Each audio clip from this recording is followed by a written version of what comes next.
al-mu'min al-qawi khairun wa habbu ilallah minal mu'min ad-dhaif. Seperti itu. Jadi memang kita standar-standar sebagai seorang jarang yang namanya gerak gitu ya. Nah, saya mager. Ini kan zaman sekarang nih istilah-istilah mager tuh udah semua tahu dan semua melakukan mungkin. Betul.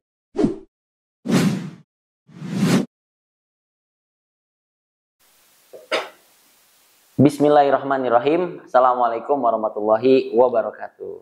Waalaikumsalam. Sahabat Mida dimanapun Anda berada, jumpa lagi dengan saya Rizky Haidsul Haq, Ketua dari Yayasan Mitra Dai Indonesia di kanal YouTube kami yaitu Mida Channel dalam segmen Podcast Sahabat Mida. Kita izin menyapa teman-teman dulu ya, Ustaz ya? Ya, betul, Ustaz. Kita sapa dulu sahabat Mida yang ada. Nanti sebelum kita kenalan dengan Ustadz kita yang ganteng di depan saya ini, ya. Allah. Baik sahabat Mida dimanapun Anda berada, dari Sabang sampai Merauke, yang ada di Pulau Sumatera, Jawa, Kalimantan, Sulawesi, dan Papua. Semoga kita semua senantiasa sehat dan dalam lindungan Allah Subhanahu wa Ta'ala. Masih dalam suasana duka Ustadz, kita terus senantiasa mendoakan saudara-saudara kita yang ada di Palestina. Semoga Allah merahmati para syuhadanya, menguatkan langkah kaki para pejuangnya, dan Allah jadikan Masjidil Aqsa masjid yang merdeka tanpa ada penjajahan di atasnya. Amin, amin ya rabbal alamin. Dan kita kembali lagi dalam segmen kita kali ini yaitu podcast Sahabat Mida. Sudah cukup lama nih kita offset, kurang lebih sekitar 2 minggu lah ya. Nah, ini baru rilis lagi nih. Dan kita mohon doanya dari sahabat Mida sekalian, jangan lupa dukung terus kanal YouTube kami dengan cara like, comment, share, dan yang terpenting jangan lupa di subscribe bagi teman-teman yang belum subscribe. Dan alhamdulillah Ustaz, kita sudah menyentuh angka 1000 subscriber. Alhamdulillah. Setelah begitu besar perjuangan ya, alhamdulillah sudah menginjak kepercayaan dari para subscriber di angka 1000 subscriber. Maka kami berharap kalau memang dirasa dalam konten-konten kami menghadirkan manfaat, jangan hanya berhenti di sahabat Mida, tapi sebarluaskan agar manfaatnya juga bisa dirasa oleh kalangan yang lebih luas lagi. Baik, sudah hadir di depan saya. Nah, pasti bertanya-tanya nih, ini siapa ini? Bukan siapa-siapa. Ya. Baik, sudah hadir di depan saya Ustadz Usman Sahata Hasibuan. Ya. Itu sudah ya? Masya Allah. Beliau sahabat saya dan Masya Allah. Nanti kita kenalan langsung. Apa namanya, mungkin nama lengkap, keluarga, atau asal, ya mungkin sahabat Mida ada yang sama-sama satu daerah nih. Kalau dari namanya sih sudah mulai ketebak ini dari mananya ya. Yeah. Baik, Ustadz Usman, kita persilahkan Ustadz untuk sedikit memperkenalkan diri. Mungkin aktivitasnya sekarang di mana, sibuknya di mana sebelum kita masuk ke bahasan kita kali ini. Fadhol Ustadz. Baik, sahabat Mida, perkenalkan nama saya Usman Sahata Hasibuan. Masya Allah. Ya, pastinya udah ketebak sih memang Ustaz. Berarti saya termasuk tamu paling jauh kayaknya. Kayaknya gitu ya. Dari Medan langsung. Dari Medan ya, Masya Allah. Iya. Kalau asal sih ya, dari Sumatera Utara. Asli ya Ustaz ya? Asli. Bapak, ibu asli. Kalau ibunya sih ada campuran ya. Maksudnya ayah asli Sumatera Utara. Kalau ibunya dari Jambi nih. Oh, Jambi. Masih Sumatera lah ya. Masih sebelah. Okay. Ya, sekarang aktivitasnya alhamdulillah masih istiqomah mengajar. Masya Allah, Masya Allah. Dari tahun pengabdian 14-15 ya, itu udah ngabdi ngajar kan. Alhamdulillah terus sampai sekarang. Dan sekarang ngajar di daerah Japos, bukan daerah Japos, Jurang Mangu ya, Jurang Mangu Barat, Pondok Aren. Oh iya. Kalau Japos mana mau perumahan terdekat di situ. Oh gitu. Tapi orang banyak yang kenal seperti itu. Berarti masih aktifnya di mengajar Ustaz ya? Masih mengajar. Iya. Sudah berkeluarga Ustaz? Sempat tahu nanti ada yang kepincut. Alhamdulillah udah. Alhamdulillah sudah berkeluarga Ustaz ya. Dan Masya Allah. Dulu studi di mana Ustaz? Mungkin bisa kenalan juga. Studinya di mana dulu nih? Dari apa nih, tingkatan apa? Iya dong, dari mungkin ya SMP lah. Oh iya. Mana gitu. Ya SMP SMA-nya langsung mondok ya. Oh mondok. Ya. langsung mondok, dikirim langsung jauh ke pondok modern Darussalam Gontor, ya kan? Masya Allah, Tapi dari Gontor. setelah lulus pun langsung makin jauh lagi. Lulusnya di yang di cabang Banyuwangi, dari ke ujung. Makin ke ujung. Jadi Jawanya juga Jawa yang ujung ya. Iya. Ya, Masya Allah. Ya, alhamdulillah lulus tahun 2014, berarti angkatan 2014. Masya Allah, Masya Allah. Di sana. Apalagi nih yang kita mau kulik dari Ustaz Usman nih. Baik, cukup itu aja mungkin ya, ya sebagai pengenalan Ustaz Usman. Dan insya Allah kita akan mengambil sedikit istifadah dari ilmu beliau yang banyak ini. Ya, kita hanya butuh beberapa menit untuk bisa meresapi sedikit ilmu yang beliau miliki, dan insya Allah kita akan bahas dalam segmen kita kali ini. Sudah sekalian, kita akan masuk ke sesi pembahasan kali ini. Tapi Ustaz, sebelum masuk ke sesi pembahasan, saya akan sedikit memberikan prolog buat teman-teman Mida sekalian. Sebelum nanti Ustaz Sasa, Ustaz Usman menjabarkan hal-hal yang berkenaan tentang materi kita kali ini. Baik, sahabat Mida sekalian, berhubung kalau sekarang nih di Jakarta sudah mulai pancaroba ya Ustaz ya, sudah mulai berubah cuaca ya. Pastinya sudah mulai banyak sahabat-sahabat yang mungkin dalam kondisi yang kurang fit. Ya, ini pastinya kita doakan semoga yang sedang sakit Allah Subhanahu wa taala angkat penyakitnya. Tapi dari hal ini yang ingin kita bahas adalah bagaimana seorang mukmin itu memiliki fisik yang kuat. Ya, kenapa seorang mukmin juga harus memiliki fisik yang kuat?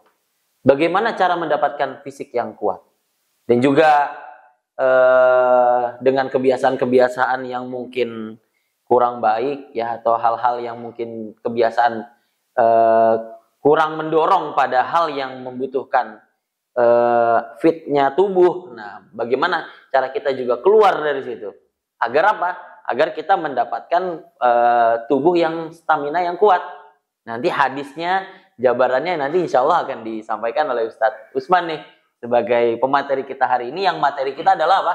Mukmin yang kuat lebih dicintai ketimbang mukmin yang lemah.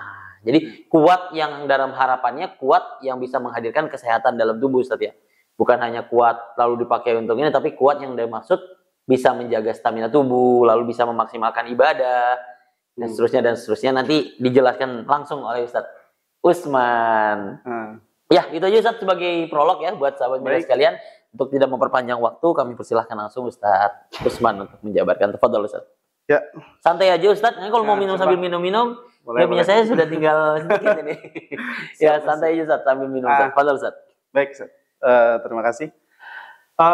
Sesuai tema gitu Ustaz ya. Insya Allah juga kalau kita berlandaskan hadis-hadisnya ya udah masyhur juga gitu seperti itu kan. Bahwa al-mu'min al-qawi khairun wa habbu ilallah minal mu'min ad-dhaif seperti itu. Jadi memang kita standar-standar sebagai seorang mukmin itu memang Allah dan Rasulullah sudah menyampaikan mukmin seperti apa, seperti ini, secara fisik seperti apa, secara karakter seperti apa, kan semuanya dijelaskan seperti itu. Jadi tidak hanya dari sisi keimanan aja ya, karakter, fisik juga ya. Ya kalau dilihat dari sekilas mungkin kalau secara tekstual gitu dari hadis itu ya mungkin kita pertama lebih ke fisik gitu ya. Tapi sebenarnya makna kuat juga kan dalam Islam tidak hanya tentang fisik seperti itu ya. Ini mungkin temanya mungkin agak nyatu dengan saya kali ya, karena latar belakang ini seperti yang antum tahu, serta mungkin saya aktif di olahraga juga sebelumnya kan gitu ya. Ini dia nih. Jadi kenapa mukmin yang kuat lebih, karena beliau nih salah satu orang kuat ini. Amin. harus. Jangan-jangan antum yang salam dari Binjai itu bukan ya? Masih satu daerah kali ya. Masih satu daerah. Iya. Kayak gitu. Apa Ustaz latar belakang hobi olahraga Ustaz? Ya dari kecil sih memang sudah dikenalkan sama bela diri lah ya, sama silat pastinya. Kalau di Indonesia kan ininya silat seperti itu dari kecil sudah. Jadi memang udah sering melihat gitu tampilan-tampilan ataupun atraksi-atraksi seperti itu. Kebetulan ayah saya memang atlet, pendekarnya. Masya Allah, ayah beliau pendek, pantesan badannya. Ya punya perguruan waktu itu. Gitu. Iya. Sampai sekarang masih aktif itu? aku sekarang udah Sudah sampai sih. umurnya kali untuk rehat gitu Masya ya. Allah. Makanya darahnya dari ayah nih ada memang Ada. kesukaan di situ karena dari kecil sudah melihat gitu. Dan alhamdulillah di pondok juga ya ikut juga Aktif. belajarnya aktif. Termasuk yang naik sabuknya cepat ya gitu ya karena lewat prestasi seperti itu.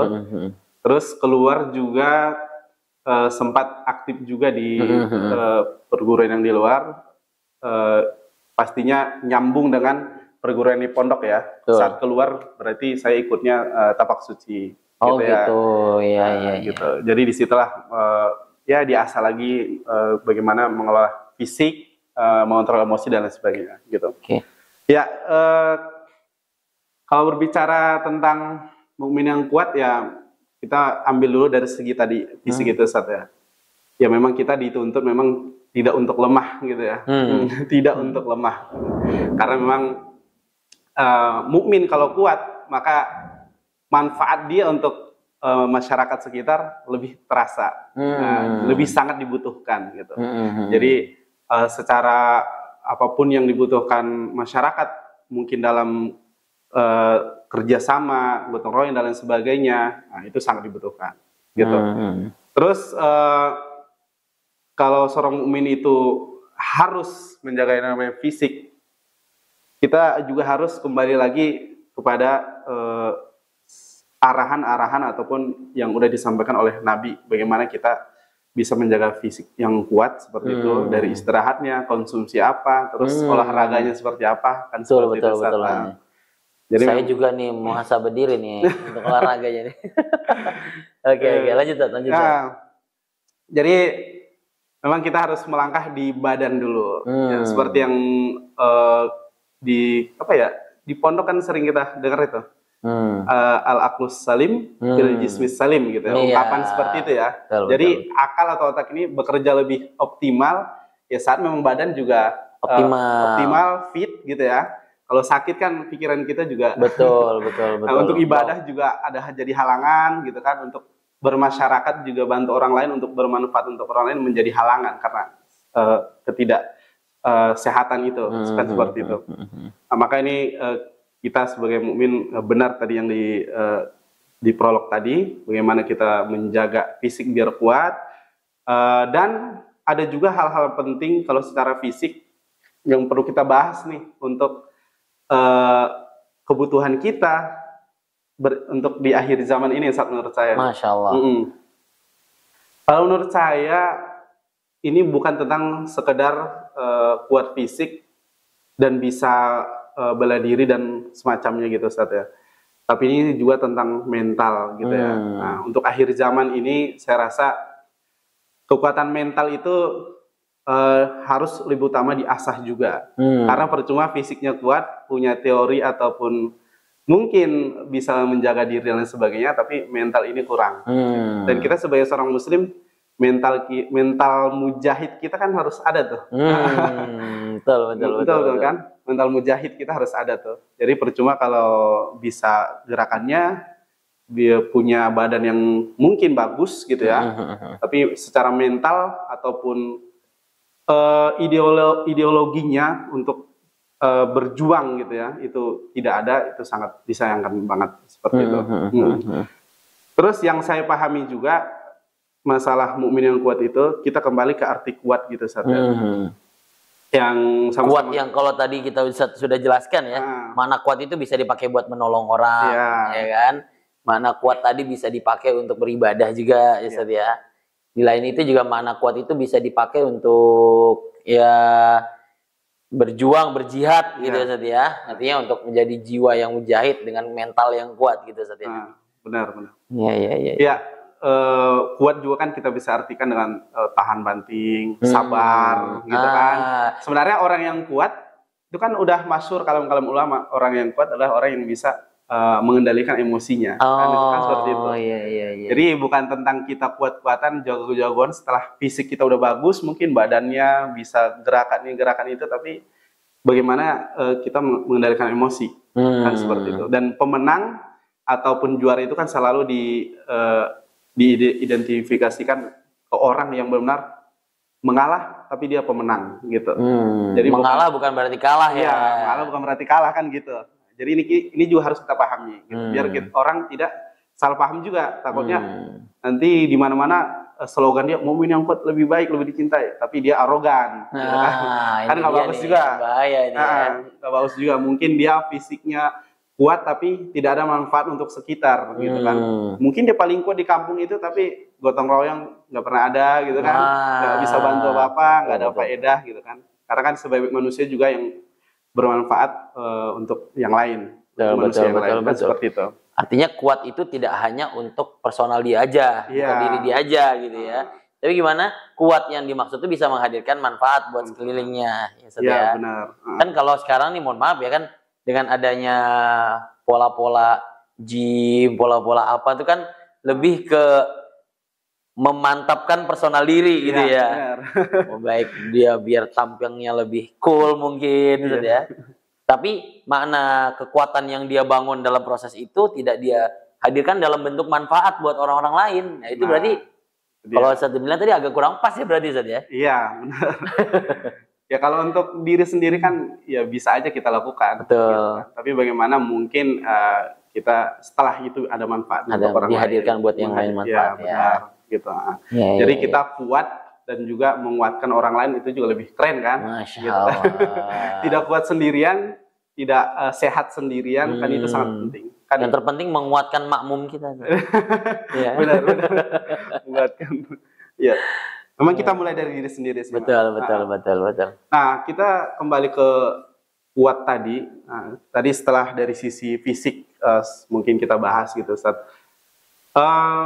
Saya ingin menariknya ke mental tadi itu, ke mental, ke bagaimana karakter ataupun sifat kita gitu kan dalam makna kuat itu seperti apa. Ya salah satunya tadi yang saya sampaikan tadi, memang ya yang paling bisa mengendalikan emosinya, gitu kan.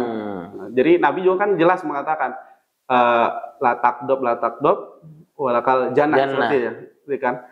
Ya jadi jelas selalu ada penekanan, bahkan sahabat-sahabat kan saat itu juga kan orang-orang kuat semua, tapi tetap dikasih tahu nggak usah marah, surga buat kamu kalau kamu nggak marah gitu kan. Masya Allah. Jadi memang kuat di sini bukan tentang fisik aja. Betul.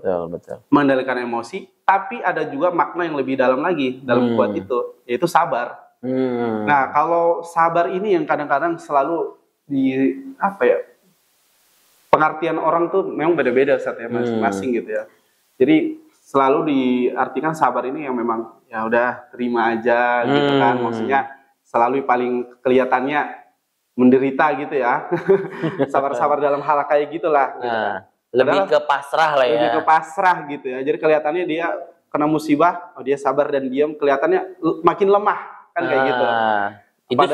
Itu salah satu orang menerjemahkan makna sabar. Sabar gitu kan. Makanya kalau kata Gus Baha tuh ya kan, yang sering mengikuti beliau, kamu jangan minta saat berdoa sama Allah, jangan minta dijadikan hamba paling sabar. Ya udah kamu akan diuji makin berat kan kayak gitu. Karena sabar itu memang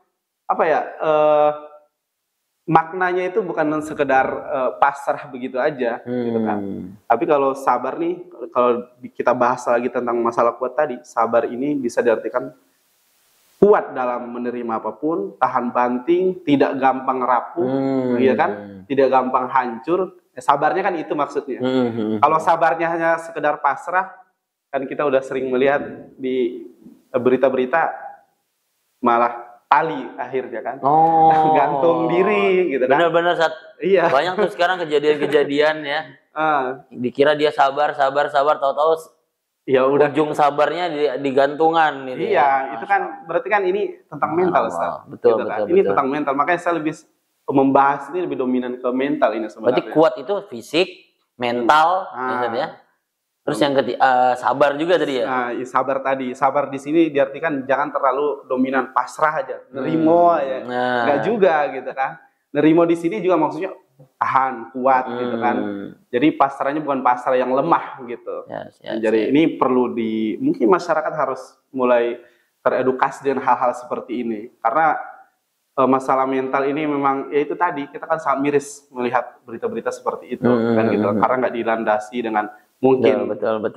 agamanya ataupun ya pergaulannya, sosialnya dan lain sebagainya. Ini sangat penting. Tapi kalau dalam proses ekstrakurikuler yang tadi diikuti gitu ya, silat apa itu, andai misalkan kita mengikuti itu, apakah mencakup seluruh makna kuat yang tadi saya jelasin? Misal apakah di situ juga melatih kita kuat fisiknya, lalu juga kuat mentalnya, lalu kuat sabarannya? Apakah di situ juga ada sebenarnya? Wah, udah pasti. Pasti ya. Justru kalau para pemirsa mencari mau bela diri manapun, mungkin apalagi yang tradisional gitu ya. Pasti ada unsur itu ya. Dan sebagainya. Justru itu bela diri itu untuk melatih emosi diri gitu ya, kontrol emosi diri gitu, melatih emosional dan lain sebagainya. Kan itu tujuannya tuh malah ke situ, secara ininya ya, secara batinnya gitu ya. Betul. Itu akan, selain untuk membela diri,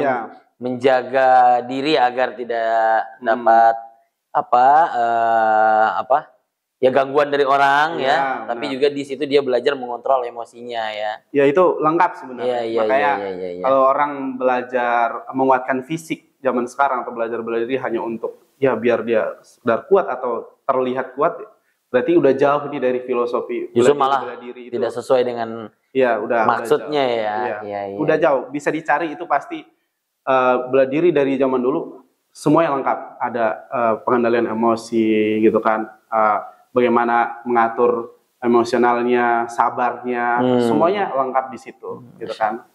Selain belajar gerakan ini, gerakan itu, menguatkan tubuh, gitu kan, itu semuanya lengkap di situ. Makanya pendekar itu yang memang bukan yang unjuk diri di mana-mana, gitu kan. Saya paling kuat sampai walaupun di sini ada goloknya. Iya, walaupun ada goloknya, gitu. Bukan yang unjuk diri, gitu kan. Bahkan orang yang jawara itu justru menghindari yang namanya ya pertikaian. Ya itu jawara tadi. Tuh jawara pendekar gitu ya. Sama-sama ya istilahnya. Justru kan itu kan yang kita bilang itu tadi, mengalah bukan berarti kalah kan gitu.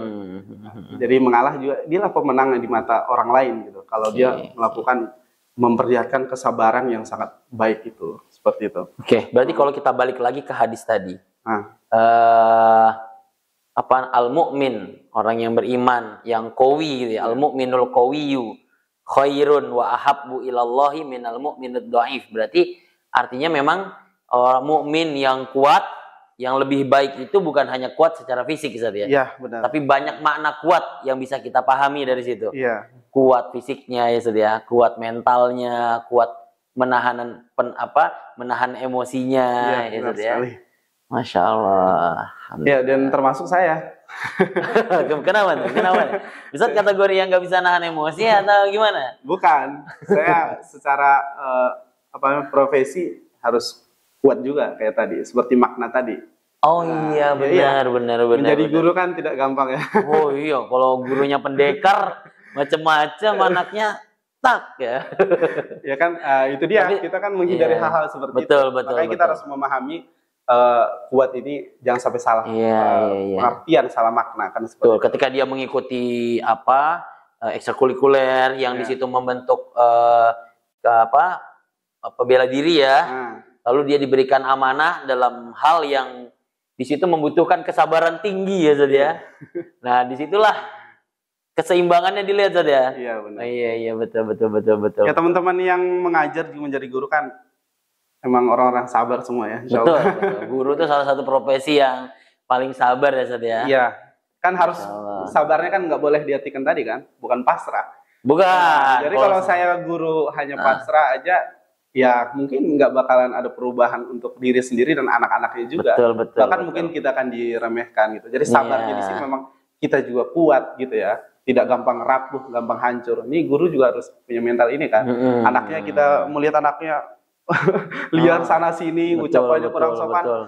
Kalau kita nggak kuat kan, bisa jadi ada pertikaian, bisa kita juga marah-marah. Banyak tuh kasus-kasus sekarang ya. Nah, iya. Kalau gurunya, mohon maaf nih, kalau gurunya agak lemah secara fisik, bisa diintimidasi murid. Nah, ya kan? Atau mungkin kalau gurunya fisiknya agak besaran dikit, bisa muridnya dipites ya. Iya. Dan sering juga terjadi beberapa tempat ya miss seperti itu baik murid ke guru atau guru ke murid. Nah ini memang keduanya harus sama-sama di paham akan posisinya ya. betul. Bagaimana guru mengayomi muridnya, murid juga diajarkan dan belajar bagaimana menghormati guru kan seperti itu. Betul. Ya, Masya Allah. Dan saya ingin sekali menyuarakan hal-hal ini, Ustaz. Gitu. Jadi guru tuh kan kayaknya seakan-akan nih ahli dalam segalanya ini ya, gitu. Ini juga harus kuat nih dari penilaian dan tuntutan orang tua tuh. Harus kuat dan sabar gitu. Apalagi habis bagi rapot ya. Iya gitu kan harapan mereka tinggi. Gurunya bisa ini, anaknya ini. Ini pembahasannya benar-benar saya ingin menyuarakan hal ini, Ustaz. Jadi guru tuh kalau perumpamaannya kan guru tuh ataupun lembaga sekolah gitu ya, kayak sekarang kayak tempat laundry gitu aja kan. Jadi ibaratnya kalau normal kan orang laundry ya baju dia butuh dibersihkan, kotor, datangnya kotor ya, butuh dikasih yang wangi, dia datang ke tempat laundry ya diselesaikan, dikembalikan, alhamdulillah sesuai harapan tuh kan. Tapi kadang-kadang kan orang tua memberikan baju itu saat dia laundry, perumpamaan tadi nih diibaratkan ya. Ibaratnya ada orang mau laundry tapi pakaiannya mungkin udah sobek-sobek gitu ya. Terus dia laundrykan dan dia berharap pas saat selesai laundry itu nggak sobek lagi. Nah, ini kan jadi PR guru nih, harus sabar, harus kuat terus nih. Itu perumpamaannya bagi orang tua yang memberikan atau menyekolahkan anaknya, menitipkan anaknya ke lembaga sekolah pendidikan, tapi sudah rapuh duluan. Nah, itu. Kalau bahasanya di beberapa konten kita tuh ada konten kita sama Ustadz Azmi, beliau menyatakan begini, Ustadz. Kita tidak bisa menitik beratkan 100% pendidikan anak di sekolah. Nah, iya benar. Ketika di sekolah kita harapkan 100% perubahan pada anak kita harapkan, itu sebenarnya salah. Karena anak itu juga dipengaruhi dengan lingkungan di rumahnya. Ya, benar. Dipengaruhi juga dengan lingkungan keluarganya. Ya. Jadi kalau orang keluarga mengabaikan lingkungan di rumahnya, mengabaikan juga lingkungan sekitarnya, misalkan kampungnya, kompleknya, perumahannya gitu ya. Lalu langsung dititik beratkan 100% ke sekolah. Nah, itu justru malah tidak tepat. Ada satu yang bisa. Jadi ketika wali ingin menitik beratkan pendidikan anaknya 100%, di mana? Di pesantren. Cakep. Kalau di pesantren boleh ya. Karena apa? Karena memang kan 24 jam anak itu di situ. Kalau di sekolah kan paling lama 8 jam ya. Setelah itu kan kalau dikurangi 24 kurangi 8 baru masih sisa 16 jam dia di rumah. Jadi kalau mengharapkan perubahan total ya memang nggak berat itu kalau di situ. Saat terkait Mukmin yang Kuat ini memang kita harus mulai latih dari sekarang ya. Bagaimana tips-tipsnya seperti itu. Nah, ini penting nih, sahabat nih. Tips-tipsnya tentang bagaimana menjadi mukmin yang kuat. Ya kan, Ustaz ya? Moga, Ustaz. Ya, seperti yang kita artikan tadi, mungkin kita awali dari fisik gitu, Ustaz. Kalau fisik sih sebenarnya tidak muluk-muluk ya, kalau kita artikan gitu. Intinya, bagaimana kita sebagai mukmin itu bisa menjaga fisik ini atau badan ini yang dititipkan ini sama Allah ini gitu kan, kita menjaganya dengan kesehatannya gitu ya, kita jaga kesehatannya sehingga tidak membuat kita makin lemah. Kan kalau secara fisik nih udah banyak zaman sekarang yang membuat kita makin lemah ya, dari pola kebiasaannya ya sehari-hari gitu ya, betul, jarang yang namanya gerak gitu ya. Nah, saya mager. Ini kan zaman sekarang nih istilah-istilah mager tuh udah semua tahu dan semua melakukan mungkin. Betul. Gitu. Apalagi dengan adanya gadget ini ini cukup memagerkan ini. Menghabiskan beberapa jam itu nggak terasa gitu ya. Mager ini udah kayak hobi ya, udah mau melekat gitu ya kalau di zaman sekarang ya. Makanya kita di pondok kan selalu diajarkan nggak boleh diem, kan gitu kan. Makanya saya artikan tadi kita memaknai biar fisik ini menjadi kuat, dari itu dulu tuh, dijaga dulu biar dia ini nggak makin melemah atau disakitkan seperti itu. Salah satunya tipsnya tadi adalah jangan mager. Gitu ya. Betul. Harus jadi muslim, nggak jadi mukmin, kalau mau dicintai Allah jangan mager. Ya sudah. Ya benar. Kalau mager, udah ribet nanti. Makanya di pondok tadi kita diajarkan harok, fainafil Harokati barokah gitu kan. Al harokah barokah gitu kan. Kalau udah gerak, ada kegiatan ini, kegiatan itu, membantu mungkin orang tua dalam rumah, mungkin masyarakat dan sebagainya, bukan hanya sekedar untuk manfaat buat diri, gitu kan, buat orang lain dapat, pahala ngalir terus. Betul. Jadi harus banyak gerak, itu yang pertama, ya kan. Cari aktivitas gitu loh ya, baik aktivitas diri, mandiri atau bantu orang lain gitu ya, ya. Harus banyak aktivitas. Kalau udah aktivitasnya ada, ya mungkin kita selingin memang untuk melatih fisik juga, itu juga butuh mungkin. Ya nggak salah sebenarnya orang yang nge-gym, orang yang di tempat-tempat olahraga tidak ada masalah. Untuk justru malah bagus, Ustaz. Malah bagus. Untuk diri sendiri dilatih dulu, ya kan? Nah, untuk menjaga kestabilan tubuh gitu ya. Memang kadang-kadang kita harus butuh yang agak ada olahraganya gitu ya. Happy. Ada riadohnya gitu kan. Ya, pastinya kita jalani dengan happy gitu ya. Harus ada riadohnya juga. Mungkin dengan jalan jauh gitu, lari gitu kan. Ada yang di tempat gym, ada yang mungkin di tingkat-tingkat olahraga gitu ya, kan macam-macam tuh. Di rooftop. Rooftop ya sambil olahraga. Kalau nongkrong doang gitu. Nah, itu sangat penting ya. Jadi makna dalam itu semuanya dalam lingkaran harokah ya. Jadi gerak gitu ya, gerak dalam olahraga atau aktivitas. Untuk mendapatkan fisik yang kuat. Jadi biar nggak makin melemah. Terus yang kedua mungkin juga kita harus lihat waktu istirahatnya ya. Jadi justru kan yang bikin jantungan itu capek beraktivitas, capek berolahraga, istirahatnya kurang. Nah, itu yang cepat dipanggil yang Maha Kuasa tuh. Oh gitu. Jadi kan, paginya udah capek, malamnya dia nggak langsung istirahat. Iya, gitu kan. Apalagi dia ada rutinitas sering lari biasanya kan, itu bahaya juga sebenarnya. Kalau malamnya nggak langsung istirahat? Iya, jadi harus ada kadarnya juga kan. Kita nggak mungkin terlalu udah kerja capek, aktivitas seharian capek, sore atau paginya juga dipaksain gitu kan. Jadi semuanya diatur lah. Kita kan sebagai mukmin memang diajarkan mengaturnya dengan baik kan. Ini jangan sampai berlebihan. Iya, ada takarannya. Ada takarannya. Seperti itu. Jadi istirahat juga penting tuh saat gitu. Kalau istirahatnya udah dapat, gerakannya, aktivitas sudah ada gitu kan. Ya jangan lupa juga makanannya, makanan dan minuman. Sayang-sayang kalau kita udah istirahat bagus, baik, terus aktivitasnya bagus gitu ya, olahraganya juga udah dijadwalkan dengan baik, tapi makanan apa aja Mas? Nah itu dia, pulang nge-gym, mampir ke nasi goreng, es jeruk. Itu dia. Itu hal-hal penting juga tuh, gitu kan. Makanya kan orang yang mau menjaga tubuhnya biasanya programnya tuh memahami itu semua kan. Apa betul. makanan yang boleh, yang baik, minuman yang gimana, itu mereka pelajari semua. Iya. Nah, siap. Seperti itu. Nah, terus biar kita juga fisiknya makin kuat, selain yang 3 tadi gitu ya, pastinya kita juga melakukan itu semua lari ke rasa ataupun mental tuh. Mental. Tadi semuanya kita harus kerjakan dengan happy tuh. Itu juga ngaruh kan. Sugesti ini mindset kita tuh sangat mempengaruhi kekuatan fisik juga. Betul. Kadang-kadang kita sakit juga gara-gara pemikiran kita juga kan. Pikiran. Betul. Sakit makin parah. Saya capek. Akhirnya sakit beneran tuh ya. Iya. Gara-gara pikiran juga.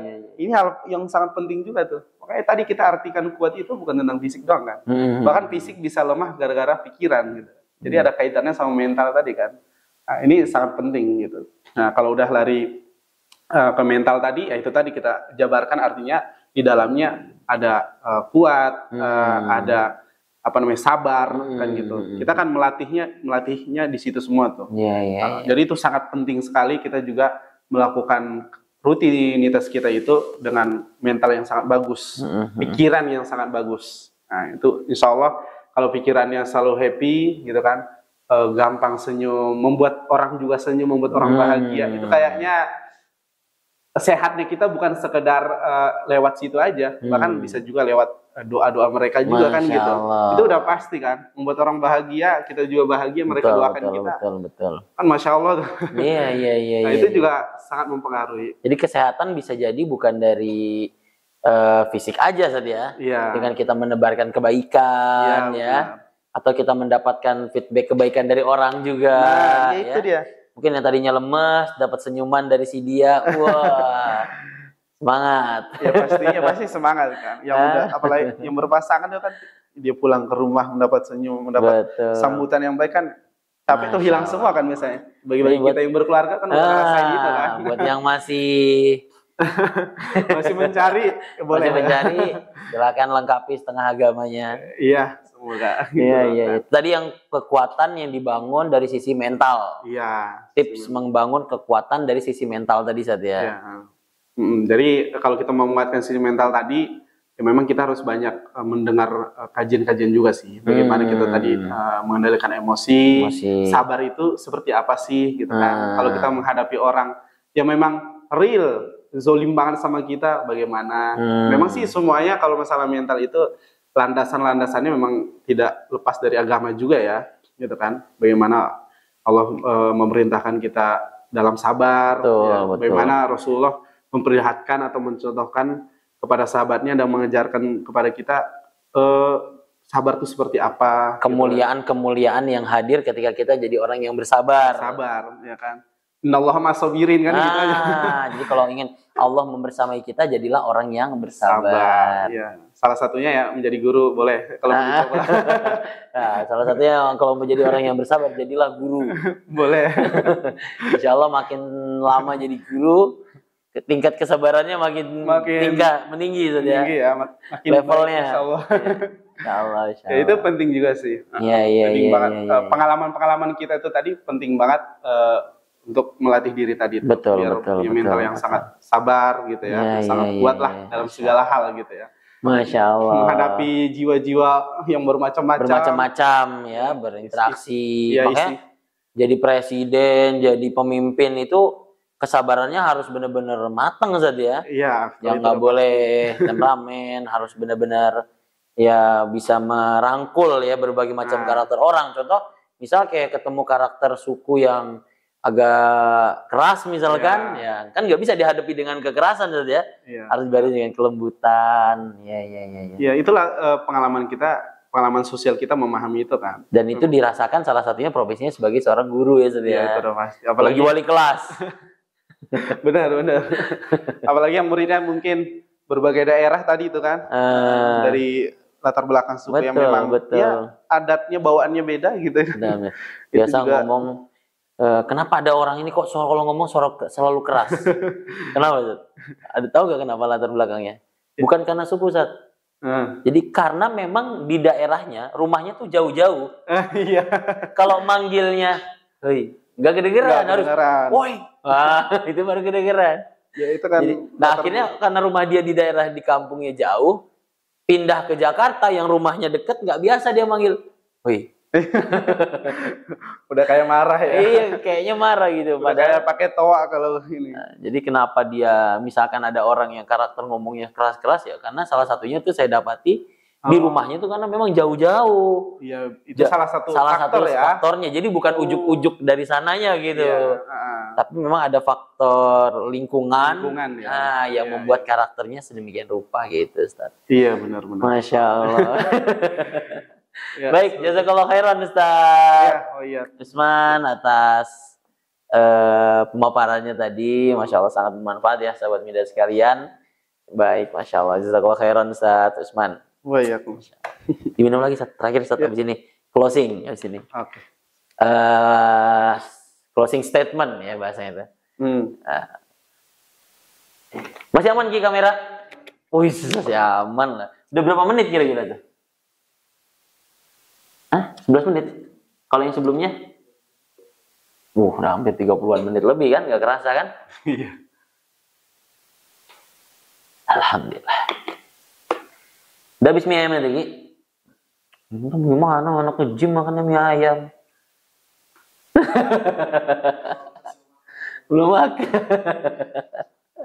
Hiburan. Nah, ini tim Mediana. Nih, namanya sama-sama Rizky. Oh.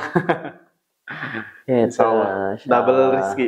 Double Rizky ini, Insya Allah. Orang Kalimantan ini, Kalimantan Barat. Kalau nikahin, enggak ya? Selatan ya. Kalimantan Penajam ya. Udah siap Zat? Closing statement ya. Jadi kesimpulan dari apa yang antum ngomongin yaitu bersifat motivasi atau apa gitu ya nanti ya. Oke. Udah bisa Ki?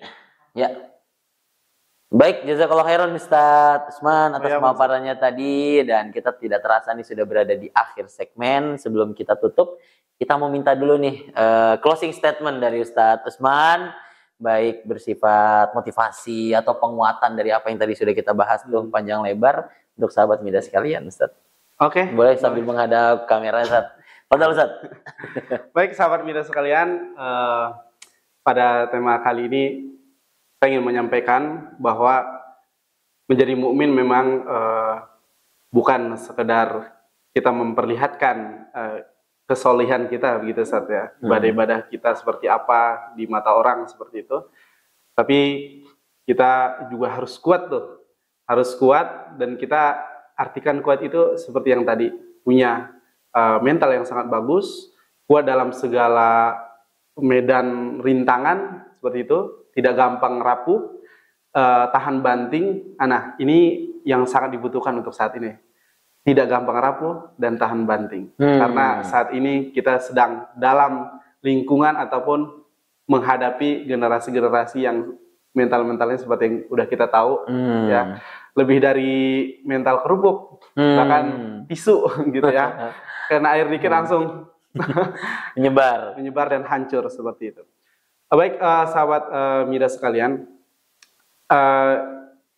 salah satu lagi agar kita bisa menjadi mukmin yang kuat, yang sabar seperti itu, kita juga harus landaskan kehidupan kita, pemahaman kita kembali kepada agama seperti itu, kembali kepada agama agar kita tidak salah arah dalam menguatkan diri, salah arah dalam bersosial, bermasyarakat seperti itu.